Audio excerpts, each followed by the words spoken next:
Good evening and welcome. It's the 605 Running Company live show, 605 Live. Greg Koch here, co-owner 605 Running Company, general manager of the shop. Thank you all for being here. Most of you are not watching this live just yet, but you will be seeing it in an email blast and on Facebook. So thanks for watching. I truly appreciate it. This is one of our best ways to get out and about with the people these days, since we're not group running for the time being and we're not able to run races together. We can hang out in the internet in different places like that. So hey, how are you? I've got a fun interview tonight. I'm really excited. I'll get to that in a little bit, but first I want to say happy belated Mother's Day to all the moms out there. I know we have quite a few great moms that shop at our store. And I have to tell you, last week in general at my house, we had a wonderful week. It was Violet's first birthday last week. So that was an interesting time. We decided that both Grandma and Grandpa's were open for business. As things change, times change. We've done a phenomenal job of social distancing, and we've continued to keep that up, but we did have birthday parties with both sets of Grandma and Grandpa's. We had two separate parties to keep everyone separate. So first we had a party with Chelsea's side of the family, and then a couple days later we had a party with my family, just our immediate families. We kept it really, really small and low key. But what that meant was we had double smash cakes for Violet. So she was in cake heaven the past couple of days, which was really entertaining to watch. And then it was Mother's Day, and I got to tell you, the mom of this household, Chelsea, is truly incredible, and I'm so thankful for her. That's my beautiful bride, and we had a great Mother's Day. And then, my family was over here, and I was able to see my mom. And obviously, if you're following this YouTube channel, you've been able to see a lot of the work that I've done with the cookie jar with both my mom and my dad. But my mom truly is my role model, my business role model. She has taken that business, and they bought it when downtown was not the most popular place to be. It was way before what downtown Sioux Falls looks like it does today, and she made that business thrive. The cookie jar is what I'm talking about. My parents own the cookie jar eatery, so I love you, Mom, and I know that you'll watch this, and so I just wanted to get that out there. But let's get into some store updates. Every week I like to use this opportunity to go through some store updates of what's happening at the shop. As I mentioned last week, our plan to reopen to regular foot traffic is June 1st, and I walked through what that plan looks like last week, so do me a favor, if you want to know all of the nitty-gritty details of what reopening looks like for us, check out last week's episode. It's a good interview with Coach Jackie as well, so worth your time if you haven't seen it already. But June 1st is when we hope to open to foot traffic. Now, we are at the shop daily, 11 a.m. to 4 p.m. right now, but everything is on a one-on-one basis. So the door's locked. We've got a doorbell, or you can call the shop if we're not responding to the doorbell. We don't hear it in every nook and cranny of the store. So sometimes calling is just a lot easier, but we're doing our best to take everything one-on-one, and that is for your safety and for our safety. We like to thoroughly clean everything after each customer interaction, and so that's just where we're at. So June 1st is our planned reopening date. We haven't made a decision on what group run is going to look like. Now, we're working really hard on what group run will look like, but for now we haven't made a decision on when that will come back. So June 1st is when the store will reopen to regular foot traffic. We're not sure on group run yet. We've got to kind of look at the dynamics of what the group run entails and make sure that we have a safe environment to restart our group run. I know many of you are ready for that to happen, and believe me, I am too. I miss running downtown. I've gotten to know my area of town intimately well over the last 2 months, and I'm ready to see some other parts of town. So the group run is a great way to do that. I have some exciting announcements. We're starting to receive some new product at the store.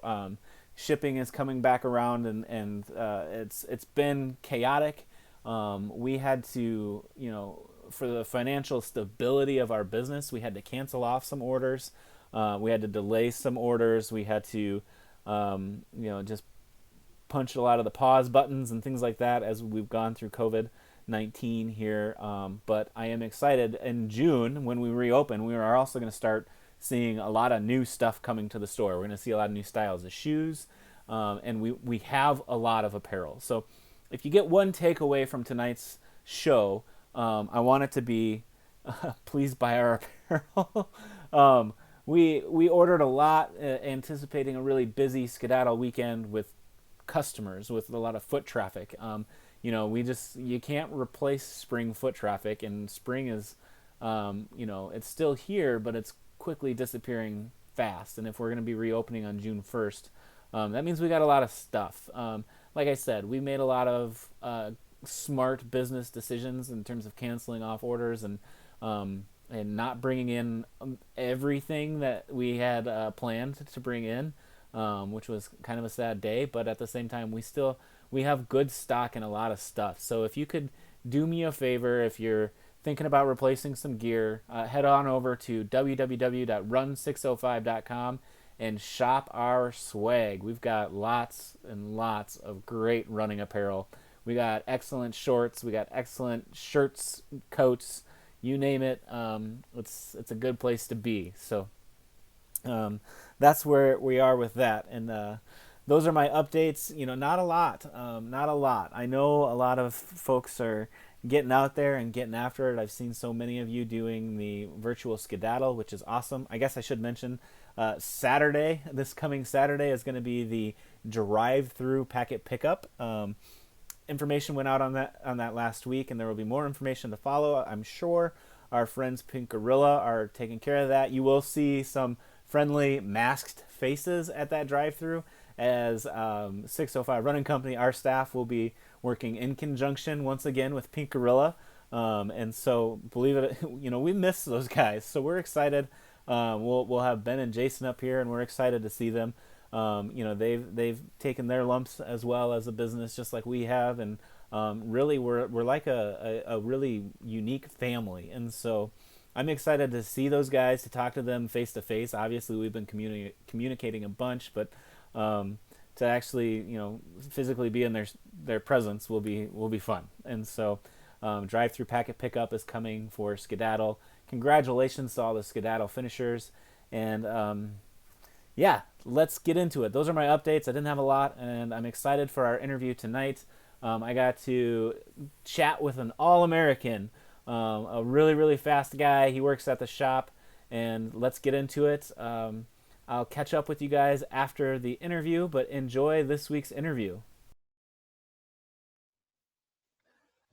Hello, my guest today he's soon to be graduating on the 17th of this month. He's going to be graduating with a degree in exercise science and a minor in psychology. He works at 605 Running Company, and he can lay claim to being an all-American athlete. It is Stephen Brown. Steve Brown.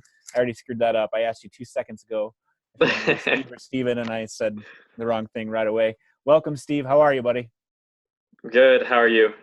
I'm doing very, very well. Getting through this, taking it every day as a new day.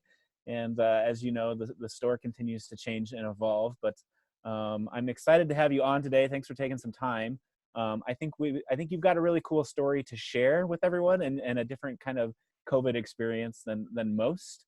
So it's kind of nice. We can share your story, and I'm almost positive that there are other athletes out there that have been experiencing canceled seasons or things like that. And so we can kind of talk through some of that stuff today. It should be a good time. Are you ready? I'm ready and excited. Excellent. So first of all, just tell me what this particular season has been like, where you were at, say, in the fall, and then as spring rolled around. Just walk me through that process. What did that look like for you at school? Yeah, so starting back in the fall, one, I'm getting ready to graduate, so I'm excited for all that. But two, athletically, this fall, I ran really well early season cross country. I in the middle of the season I ended up ranked sixth in the nation, sixth or seventh, right around there, and then unfortunately finished subpar. I think I finished 110th place, right around there at the national meet. So rather unfortunate, kind of a. I had a lot of fire going into this outdoor season. Was training really hard. I think I was in the best shape of my life, and then one day it's just like it got taken away, which it sucked for a couple of days. I really had to think about how I was going to handle that. Whether I was going to come back for a 6 year or not. Eventually decided not to, but um, it was definitely tough. Kind of had to take a step back and think, do I want to continue running at USF, or do I want to run on my own post collegiately? So Sure. A tough decision for sure. And we have a great meet the staff member video on Steve that I will post in the description below of this video so that you can get to know Steve a little bit better. But I should back up. He is a student at the University of Sioux Falls. I'm not sure if I mentioned that or not, but and you work here at the shop. An All-American athlete. Tell me what that means at the D2 level. When we say All-American, break that down for those of us that maybe aren't following as closely collegiate level track and cross country. yeah, so an All-American would be so places 1 through 8 at the national meet would be first team All-American, and places 9 through 12 would be considered second team. I finished 11th at the NCAA outdoor meet in 2018 in the 10,000 meter. So technically, I'm a second team All-American, but it's still an All-American, I guess. Absolutely, you can't So, take it away. yeah, but it's a little different for each division, but Sure. yeah. So, all right, I'm going to back up a little bit, and you're from California, and I want to ask you a little bit about your recruiting process. Tell me, what's the competition level as a high school student in California, and what was getting recruited like for you? Yeah, high school track and field is a little bit more competitive than out here in the Midwest. Track and field in California, there's only one division for the entire state. So like South Dakota has Class A, Class B, Double A. In California, there is 5 divisions, but there's only one state meet. So there is no chance for me. If you're not a 9, 10 2-miler in high school, there's no chance. So I was kind of not an underdog, but I felt like I was irrelevant in California. So I didn't know how good I was. I didn't know how good I could be. So I decided I should run Division II. Didn't even really think about Division I running, and I'm thankful that some Division II schools, specifically in the Midwest, USF, they liked my times. They liked what I had to say. I liked what they had to say. So end up signing with USF, where there was Division II schools in California who wouldn't even look at me.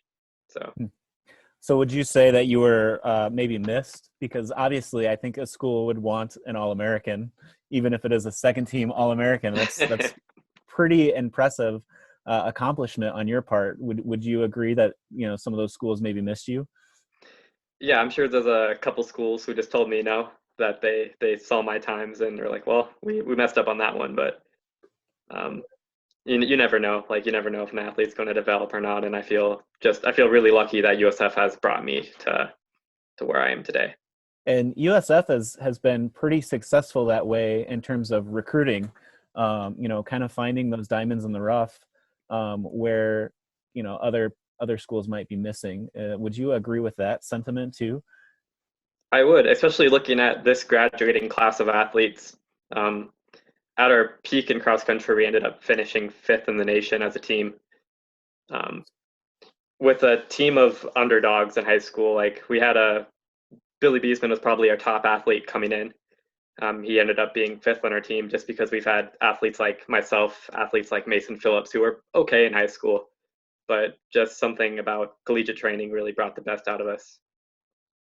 That's excellent stuff. Yeah, it's USF is not a big school. It's a really small school, and it's a really tight knit environment there. And so both USF and Augie here in Sioux Falls, I don't necessarily know if our town necessarily understands just how good our collegiate running programs are right here in town. Yeah, we've got SDSU and USD at the D1 level not far away, but right here in Sioux Falls, we've got some incredible athletes.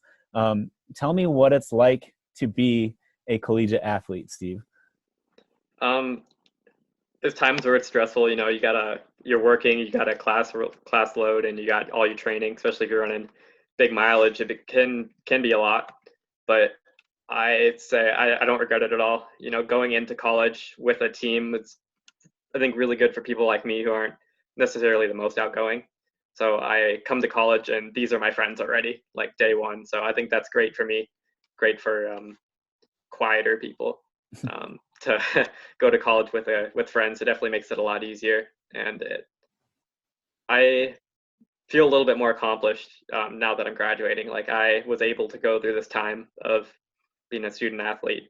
I think employers like that. They see that, hey, you're able to work really hard. So I think it looks great on a resume as well. Yeah, very good. So what with this season being canceled, and you mentioned that you had an opportunity to come back for a sixth year.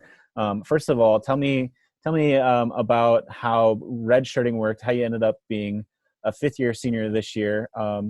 Because the other thing about this is, yes, you're an athlete and you go to a small school, but you're no slouch as a student either. Tell me a little bit about your academic accomplishments and why you've been in school for 5 years when you probably could have been done maybe in 3.5. Yeah. Academically, it was hard to decide to go 5 years just because exercise science degree itself is not the most challenging thing in the world. It really enlightening in a lot of ways, but I'm glad I did it. I simply went 5 years to kind of chase my goals. I think I needed that. I felt pretty down on myself last my senior year, my fourth year outdoor season. I just felt like I wasn't able to race, so I ended up deciding to redshirt, thinking I just needed time to mentally recover from high mileage for 4 years. I just needed time to relax and think, do I actually like running or not? Like, what is it that I want out of this? And I decided I did like it. This is what I want to do. That's awesome. Yeah. Speak to that a little bit more. So for me, being a recreational runner, someone that was an athlete in other sports, never ran competitively, a lot of people fall into my kind of category where I have found a love for running, and it seems really natural to love running. Talk about, when you say you had to find out if this was something you really liked. I mean, you've been running at an incredible level. I mean, at levels that a very, very small percentage of people get to. You would automatically assume, at least I would, where I'm at, like, God, you probably just want to enter every single local race and just go win everything and run all the time because you're just so fast. Talk about how you find that passion for running and some of the differences that maybe someone at your level might encounter with training and how quickly that speed maybe could potentially disappear, and what it's like to know that I know physically I could go faster than what I'm doing right now. What do I do next? Yeah. So training at this level it's a little bit intimidating even to like people running at this level, because there's days where you feel like you're just tired and you don't want to do it. You want to lay in your bed, skip your morning run before your 8 a.m. class. But your competitor is having the exact same thought as you, and he's going to get that morning run in. He's going to get that core session. He's going to get that strength session in. So if you if you really want to compete, you want to be the best in the conference or be an All-American. You got to put in every single little thing. You can't skip a thing, and then that's even a night of sleep. Like, your friends are hanging out, they're having a party or something, and you're up at 11 o'clock, and you got an early morning run. You just got to kind of skip out on some of those fun things, which is kind of hard sometimes. But you got to know where your goal is, and that's why I needed to find out if this is really what I wanted to do. When I took that redshirt outdoor season, I realized I missed it. I missed racing. I missed training hard. So That's awesome. That really that translates well, you know. So being a young man and in college, you might not necessarily notice this, but you know, replace like friends going out with kids' activities or work or some of those other life issues that every runner encounters, and they face some of the same challenges. And so I think you know you talked about looking good on a resume and you know what an employer might look for. I think that's why student athletes are so sought after in the world, because they have to make those decisions at a young age. I can tell you, Steve, for a fact, when I was your age, I wasn't making decisions like that, like you have. So that's pretty cool. Talk to me about what's next. You know, now that you're going to graduate here in a matter of days, and you've decided, I don't want to take that 6 year, even though it was made available given the circumstances of COVID-19 and coronavirus. What's next for you in life and in running? um, in running, I want to focus on like the 5K to half marathon for the next couple of years. Um, as far as life goes, I'm done with school, which is going to be a huge freedom in a way. Got a lot more time to work with. How am I going to fill it up? I'm kind of leaning a bunch of different ways. Grad school is possibly an option. Continue my education. In the exercise science world, you kind of have to go to grad school to really do anything, which is fine. But right now, I'm actually kind of leaning towards the military, whether that be the guard or full-time military. I'm not sure yet. Probably the guard. I just feel like that's going to force me to kind of take a break running again, which I think my body needs. Then focus on some weaknesses I have, like in strength and honestly the mental side of things as well. And again, that looks great on a resume, and then maybe they can pay for grad school as well. And so I think that's kind of where I'm leaning.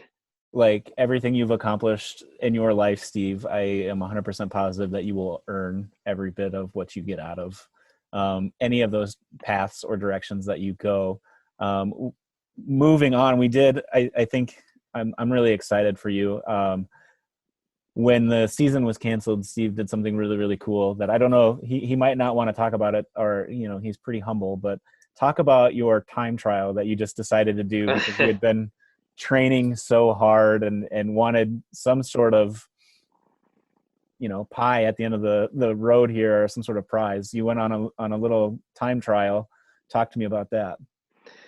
Yeah, so yeah, you're right. I worked really hard. You know, I had a goal, and that goal is taken away. So like, what do I do with this fitness I've worked so hard for? And it took me like a week of off and on. Like, I'm gonna do a 5K time trial. I'm gonna do a 10K time trial. I just couldn't bring myself to do either of those distances. I felt like I needed to race somebody if I was going to do that. So I wanted to do something new. So I decided to do a half marathon, just kind of a couple days before I did it. It's like when I decided, I was like, yeah, I think I'm going to do this. So I had my girlfriend and I had one of my best friends go and pace me on bikes. And we hopped on the trail, did a 20-30 minute warm up. And then they set me at around like a 5:11-ish pace, I think is what I ended up averaging. So I ended up running a 1:08:19, I think, for a time trial in the half marathon, which I was really happy with. I don't know if I could have gone faster. Maybe I could, but I have no idea. I've never done anything quite like that before. But I I just figure, yeah. I just love that story. And for those of you watching, I think a lot of the people watching or that are going to watch this know Benson pretty well. Just for perspective, that's Benson's like on his PR for the half marathon. You know, Benson's a seasoned runner, and he's a very, very accomplished runner. And for Steve to not necessarily know exactly what he's doing and go out and do it, that's pretty darn impressive. And I loved your attitude about it. Like, I totally wholeheartedly agree. You know, 5K, 10K, that's what you would have been racing, and you want to race against competition. So, you know, let's flip the script and try something new that I've never done before and just go out and do it. That's really the spirit of running, recreational running, running for sport, running to challenge yourself. You touch on all of that, and so it was so cool to see you do that. And I'm really proud of you for saying I'm going to go out and do something, and you did it, and you did it really, really well. It's a good segue, because that distance was a distance you hadn't done before, in a time trial type setting. We threw it out there to ask Steve a couple of questions, and both of them sort of revolved around nutrition and food. And so the first one was talk about your race nutrition, and your response to this is pretty good. So I'll let you give it to everyone. Tell me a little bit about your race day nutrition, Steve. I, being a 5K, 10K, really haven't had to do too much thinking about it. I just kind of have a light breakfast before a race or a light lunch. The only race I've ever actually needed nutrition in was that half marathon time trial, and I asked a couple of people, asked yourself, and then a couple others, how should I do it? And you said, don't do anything you haven't done before. So I didn't do anything crazy. I didn't do any wild nutrition. I had some Martin drink mix halfway during the race because I felt like I needed something.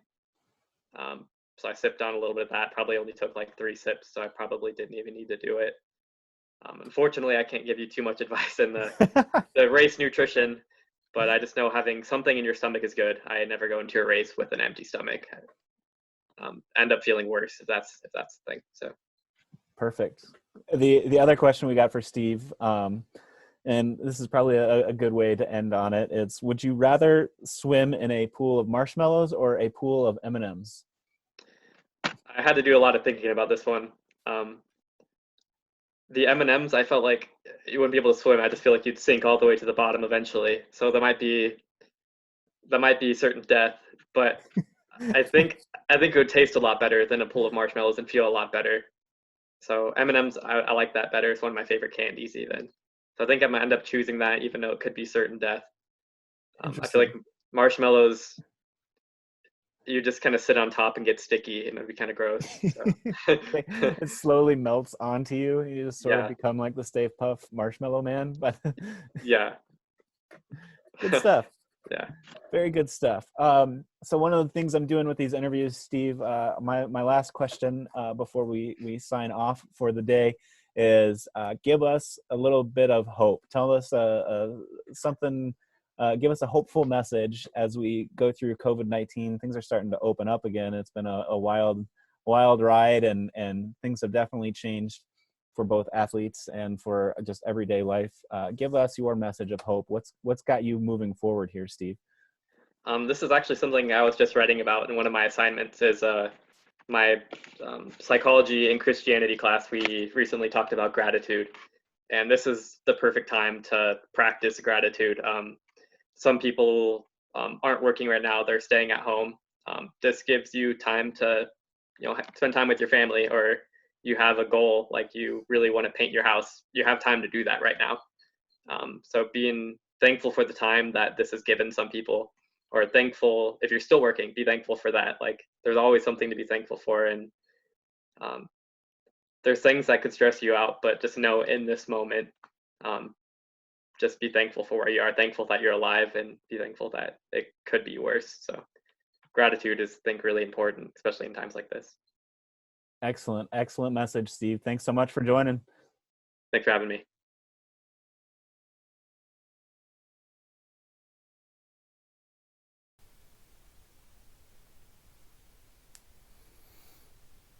Steve Brown, what a guy. It was really fun to catch up with Steve, and it's been an interesting place as an employer. So Steve works for us at 605 Running Company.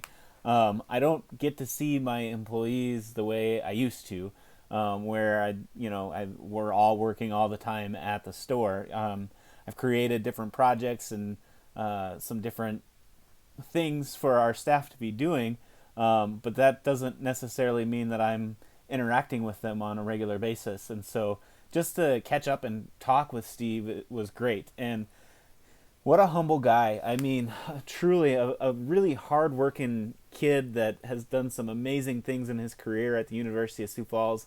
I know his coaches are incredibly proud of him and all of his success. And like I said in the interview, everything he has gotten in his career, he has earned. He is such a humble guy and such a hard worker, and really excited to see what he can do with his future. You know, he wants to keep running. He's excited about the prospects of what the next step of his running career will be, and for me, that's exciting because a lot of times, in my experience, athletes once they get done with college, need some they step away and they they lose a little bit of fire and a little bit of passion because it's just really hard to create that level of competition, and the real diehards are the ones that go on and keep running because the camaraderie and everything that comes with collegiate running outside of just even the race day on the track or at the cross country meet, it's hard to replicate, and it becomes a real solo type endeavor. And for Steve today, when we were talking, he's like, "Yeah, I think I'm ready to go for a run. I'm ready to start putting miles on again. You know, I only ran like 3 miles last week. I'm ready for more. I'm ready to ramp it up and actually get into training again." Was very exciting and encouraging. So he's an awesome guy. You can meet Steve in person when we open the store up on June 1st for regular foot traffic. You can have him fit you for a pair of shoes. You can ask him about what his favorite running shoes are. You might be surprised. And I encourage you all to do that. And so that's our show this week. I appreciate all of you watching. Steve was a great interview. I didn't have a ton of updates except for the fact that, you know, June 1st is coming and we're ready. We're really excited, and shipping has started again, so we're getting new products. So a lot of encouraging signs that the times they are a changing, which is good. And until next time, be well, stay safe, and keep on running. Bye.